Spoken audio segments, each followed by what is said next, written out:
La logique dit que Dieu n'a pas besoin de créer le mal pour qu'il y ait du mal. La logique dit que Dieu n'a pas besoin de se conformer à nos préférences morales pour être parfaitement bon. Alors comment une personne peut-elle rationaliser l'existence du mal d'une manière qui soit pertinente pour notre propre expérience? Le premier point à comprendre est que Dieu est cohérent dans sa tolérance de notre libre arbitre et de la fonction naturelle de sa création.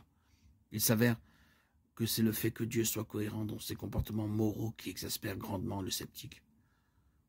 En effet, la cohérence de Dieu va à l'encontre de nos préférences humaines. Nous préférons que Dieu contourne ou enfreigne les règles pour satisfaire nos propres préférences égoïstes. Par exemple, Dieu est cohérent en permettant aux êtres humains un large usage du libre arbitre. Cela inclut la liberté de rejeter sa volonté, de rejeter ses commandements. Cela peut entraîner des conséquences pour ceux qui choisissent de désobéir. En même temps, une grande partie de la souffrance de l'homme sur terre est due aux décisions d'autres personnes. Là encore, Dieu est cohérent en permettant à l'humanité la liberté d'agir. Il ne s'agit pas là d'une reformulation de l'argument précédent sur lequel il faut laisser le mal s'accomplir, car sans lui, il n'y a pas de potentiel pour le bien. Les mêmes lois naturelles qui nous permettent de construire des gratte-ciel et de développer des médicaments peuvent être détournées pour fabriquer des bombes et des drogues illicites.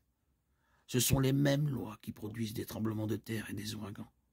Trop souvent, nous faisons des choix en connaissant les risques encourus ou avec l'intention délibérée de mal utiliser la création, puis nous blâmons Dieu lorsque ces problèmes potentiels se matérialisent dans nos vies.